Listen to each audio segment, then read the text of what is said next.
Bonjour, je m'appelle Jean-Baptiste et je vais vous présenter mon site. C'est un site qui a des animations fluides et légères qui permettent d'attirer, d'impacter et d'engager l'attention d'un utilisateur, mais aussi qui a un balisage HTML orienté microdonnées afin d'être mieux référencé sur Internet.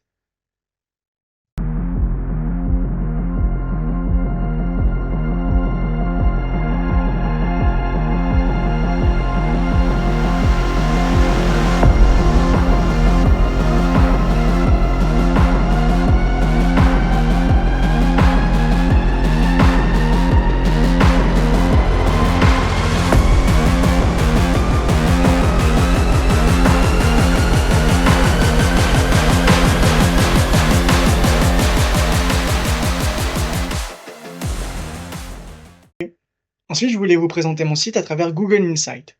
Google Insight, qu'est-ce que c'est? C'est un outil en ligne qui permet de mesurer et de scorer votre site sur Google. Bien sûr, il va falloir lancer un bon grand nombre de fois pour tomber sur la valeur juste et en faire la moyenne. Google Insight, lui, il va scorer votre site sur 4 items.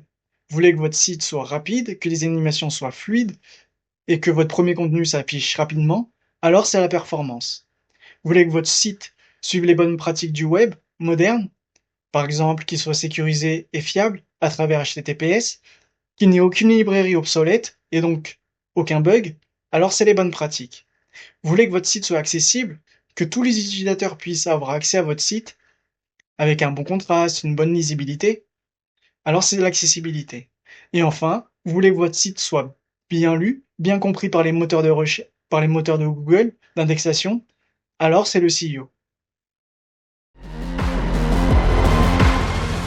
Une animation au scroll, c'est lorsqu'on va, à l'aide de la souris, descendre vers le bas ou descendre vers le haut. L'animation va se déclencher. Par exemple, ici on peut voir que Hello et Menu vont avoir une transition de gauche à droite. Sur le site, il y a plusieurs animations. Des animations d'observeurs, d'interaction observeur qui vont se déclencher qu'une fois quand un élément va être visible à l'écran. Par exemple, ici, dès que le bas de la division de la div va être visible, alors l'animation va se déclencher. Ici, on peut voir que si on scrolle vers le haut, alors l'animation ne se réinitialise pas. Tandis que, avec les animations scroll, on peut le réinitialiser. Cependant, les animations scroll demandent énormément de ressources, et les observeurs, eux, vont se charger une fois au début et vont se lancer qu'une fois. Ensuite, les animations scroll, il va falloir les adapter. Pourquoi? Parce que un développeur, lui, qu'est-ce qu'il va faire? Il va le coder sur une certaine hauteur d'écran. Il va falloir l'adapter. Comment? Grâce à une base de référence, la taille de l'écran actuel et un threshold. Ensuite, la deuxième animation du menu, c'est une animation d'interaction. Lorsque l'on va cliquer sur un bouton, par exemple. Sur le bouton menu, on va alors cliquer. On va s'apercevoir qu'il y a il y a différentes pages. Des pages qui sont en dehors de la page principale. On va dire qu'elles sont cachées.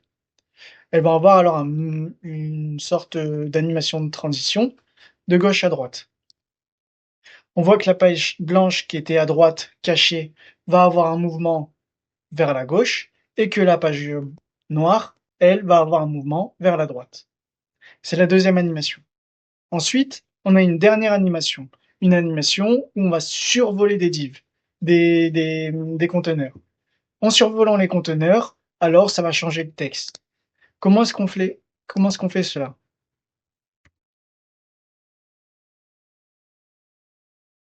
On fait ça avec des classes en JavaScript.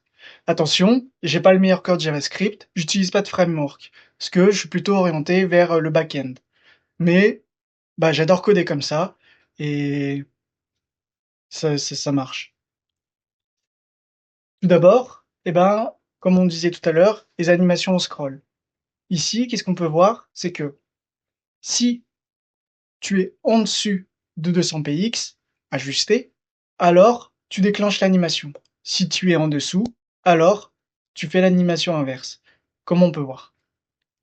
Ensuite, ici, c'est tous les mouvements de gauche à droite que l'on a vus. On va transformer nos éléments, on va leur ajouter ou enlever des classes CSS.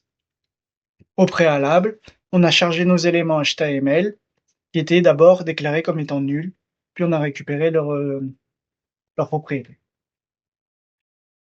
Ensuite, en cliquant sur le menu, comme on a vu, qu'est-ce qui se passe? Tout d'abord, on va charger encore une fois les éléments qu'on avait déclarés comme étant nuls. On va récupérer l'élément HTML. Ensuite, l'élément, on va leur ajouter des classes. Soit la classe est déjà présente, alors on l'enlève, soit elle n'est pas présente, alors on l'ajoute. Ici, la transition menu, c'est bien l'effet de droite à gauche que l'on avait mis sur la page blanche et de gauche à droite sur la page noire. On va aussi changer le texte, la couleur du texte. Ça, c'est la fonction quand on clique sur l'élément HTML. Enfin, on avait vu une animation où dès qu'on survolait une div, alors le texte changeait. Au préalable, en amont, qu'est-ce qu'on avait fait? On avait stocké tout ça dans un objet, dans un objet.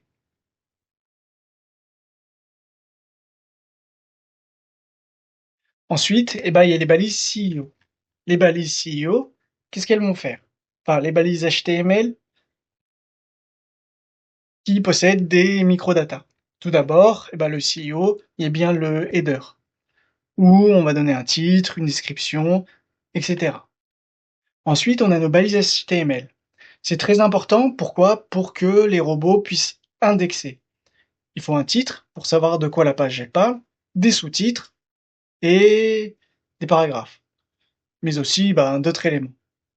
Ici, on lui décrit, grâce à une métadonnée, que cette section fait partie de la catégorie organisation. Donc, le robot va comprendre que la partie suivante fait partie de la catégorie organisation.